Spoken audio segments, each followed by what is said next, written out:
की सच्चाई, सच छुपने नहीं देंगे। आप देश की सच्चाई में आपका स्वागत है।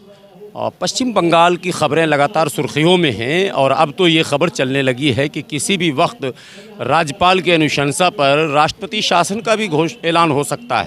क्या वाकई पश्चिम बंगाल की परिस्थिति वैसी है कि वहाँ इसके अलावा कोई विकल्प नहीं बचा है कि वहाँ राष्ट्रपति शासन लगा दिया जाए, 356 का इस्तेमाल हो जाए, या फिर ये पॉलिटिकल बातें हैं, स्थिति कुछ और भी हैं। एक तीसरे लोगों से देखिए, वहाँ लड़ाई अभी इस वक्त दिखाया ये जा रहा है कि टीएमसी वर्सेस भाजपा, लेकिन वहाँ कई वर्षों तक जो स्टेट में हुकूमत थी, जो राज था, वो वामपंथियों का था और वामपंथी हुकूमत को आज भी वहाँ बहुत सारे लोग याद करते हैं। ऐसे में ज़रूरत इस बात की है कि जो कम्युनिस्ट के धड़े हैं, जो वहाँ की सारी पॉलिटिकल चीज़ों को खूब अच्छी तरह समझते हैं, उनसे बात की जाए। सो विवेक श्रीवास्तव जी, जो एक जाने माने लेफ्ट के लीडर हैं, जाने माने, आप टीवी पर भी इनको सुनते होंगे, अपने विरोधियों का छक्का छुड़ाते रहते हैं। विरोधियों को तो छक्का आप छुड़ाते हैं, लेकिन पश्चिम बंगाल को लेकर आप क्या कहेंगे? अब देखिए, ऐसा है कि कम्युनिस्टों ने प्रोटेस्ट किया था, धरने पे बैठे थे। पहले जब जाने की कोशिश करी संदेश खाली में, तो हम लोगों को रोका गया। कॉमरेड वृंदा करात को भी रोका गया, बाद में परमिशन दी गई और हमारा कैडर, हमारे नेता जा करके महिलाओं से मिले और फैक्चुअल रिपोर्ट ली। तो पहली चीज़ तो ये है कि देखिए, पॉलिटिकल प्रतिद्वंदी एक अलग चीज़ होती है। और अगर ऐसा लग रहा था तृणमूल कांग्रेस की सरकार को कि बीजेपी कुछ खुराफात वहाँ कर सकती है, तो कम से कम मीडिया को नहीं रोकना चाहिए था। तो अगर आप प्रजातंत्र के चौथे स्तंभ के ऊपर हमला करेंगे तो ये गलत है। ये सबसे पहली गलत बात है। मीडिया को जाने दीजिए, वो पता लगाएं क्या सही है क्या गलत है, आप सही हैं कौन गलत है। दूसरा, मैं इसमें कहूँगा कि जो हो रहा है वहाँ गलत हो रहा है। इमीडिएट एक्शन इनको शाहजहाँ के खिलाफ लेना चाहिए था, जिससे कम से कम एक मैसेज जाता कि सरकार सीरियस है। इन्होंने सही में शाहजहाँ शेख को बचा रही क्या ममता बनर्जी? देखिए, वो बचाएं या ना बचाएं, लेकिन अगर पॉलिटिकल लाइफ में, प्रजातंत्र में इतना बड़ा अपरोर मचता है, तो कम से कम बेशक इंक्वायरी कमीशन बना देती, स्पेशल इन्वेस्टिगेटिंग टीम बना दी, एसआईटी का गठन हो सकता था। ऐसे बहुत से देखिए रास्ते होते हैं जिससे आप जनता में विश्वास कायम कर सकते हैं। वो तृणमूल कांग्रेस ने नहीं किया। और इसमें मैं ये भी ऐड करना चाहूँगा कि इसमें बीजेपी का कोई मॉरल राइट नहीं बनता। उत्तर प्रदेश के अंदर 65,000 केसेस हैं महिला उत्पीड़न के, एनसीआरबी की रिपोर्ट है, मेरी नहीं है। 65,000 इन 1 ईयर। तो वहाँ पे तो एक साल में उत्तर प्रदेश में महिलाओं के खिलाफ 65,000 से ऊपर मामले रजिस्टर किए गए हैं, लेकिन योगी सरकार के खिलाफ कोई एक्शन नहीं।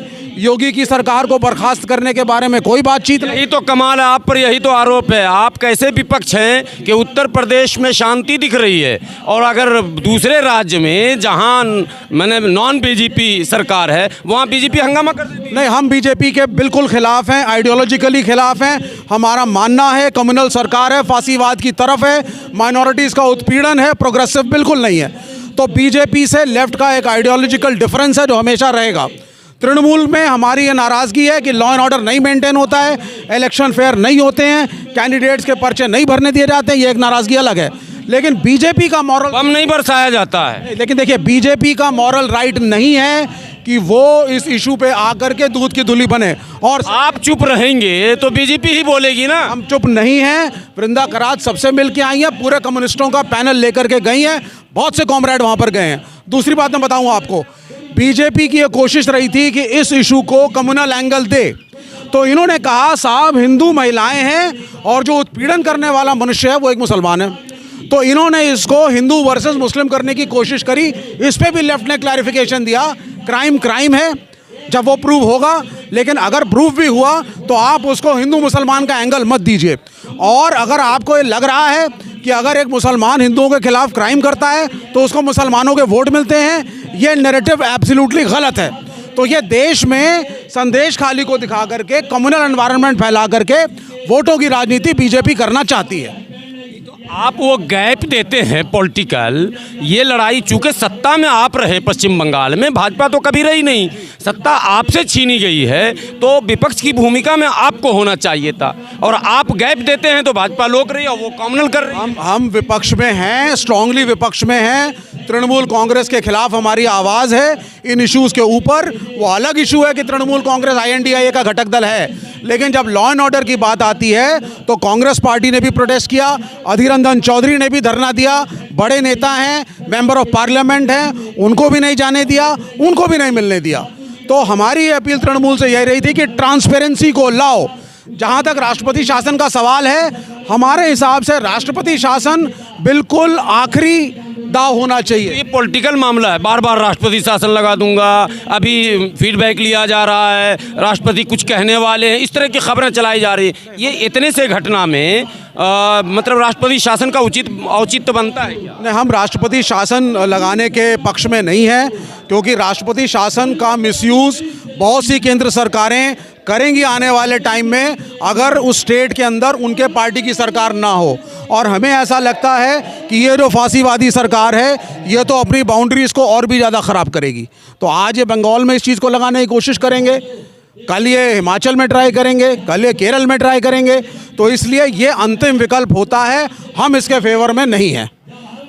लॉ एंड ऑर्डर का सिचुएशन उसी हिसाब से। अगर सरकार ने ये फैसला ले लिया, मान लीजिए अगर सरकार ने ये फैसला ले लिया, मैं 1% की बात कर रहा हूँ, तो आपके तमाम एलाई क्या करेंगे, तमाम घटक दल क्या करेंगे? देखिए, निर्णय तो फाइनली जो लेफ्ट की पार्टियां हैं उनके सेक्रेटेरिएट और पॉलिट ब्यूरो मीटिंग करके फाइनलाइज करते हैं, और उसके बाद ही कुछ कहा जा सकता है स्ट्रिक्ट सेंस में। लेकिन आइडियोलॉजिकली जो अभी तक हम लोगों का स्टैंड रहा है, हम लोगों के हिसाब से राष्ट्रपति शासन बिल्कुल अंतिम विकल्प होता है। उसके मिसयूज़ के बहुत से चांसेस हैं, तो राष्ट्रपति शासन के हम लोग फेवर में नहीं हैं। नहीं, अभी परिस्थिति वैसी दिख रही क्या जो और राज्यों से आप कंपेरिजन कर रहे हैं? मान लीजिए दूसरे राज्यों में भी एट्रोसिटी तो होते ही रहते हैं, तो लगता है क्या? हम यही कह रहे हैं, अगर बंगाल में लाएंगे तो यूपी में भी लाइए, आप उत्तर प्रदेश में ले आइए, आप एक रोल मॉडल बनने की कोशिश करिए, बात हम उसके बाद। हल्द्वानी में मुस्लिम महिला को पटक पटक के सड़कों पर मारा गया, घर से खींच के मारा गया,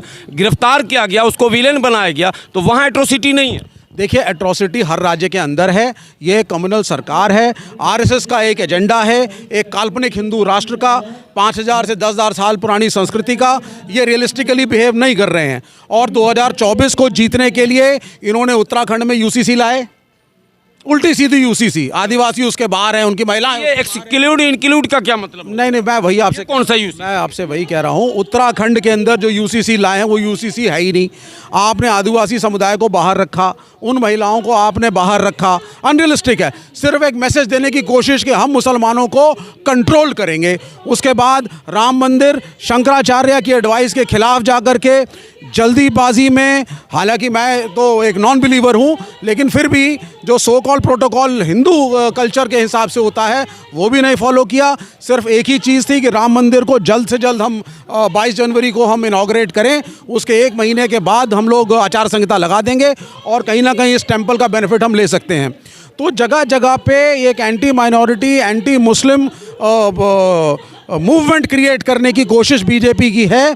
संदेश खाली में भी है, ये महिला उत्पीड़न के लिए वहाँ नहीं पहुँचे हैं, ये इसलिए हिंदू मुस्लिम करने पहुंचे। ये बिल्कुल कि वहाँ भी एक हिंदू मुस्लिम नैरेटिव बनाया जाए, जिसको शोकेस करके ये देश के अंदर अलग अलग राज्यों में जा सकें और उसको एक रोल मॉडल दिखाएं कि देखिए साहब, जो मुसलमान मर्द होते हैं कैसे होते हैं, हिंदू महिलाओं के प्रति उनकी एक मानसिकता कैसी है। CAA NRC में भी इनकी मंशा साफ नहीं है, इसका बिल्कुल साफ नहीं है। CAA का हमने विरोध किया था, हम आगे भी वहाँ भी वोट ही चाह रहे हैं। बिल्कुल वोट चाह रहे हैं, और वो ज़बरदस्ती में CAA लाया गया है। हमारे यहाँ पे ऑलरेडी इमिग्रेशन के रूल्स थे, 1947 थे। किसी को आपके देश की नागरिकता चाहिए, हिंदू हो मुसलमान हो, वो अप्लाई कर सकता था। सरकार केस टू केस बेसिस पर डिसाइड करती थी। सारे सवाल हो गए थे, एक अंतिम सवाल 370 आप सुन रहे होंगे।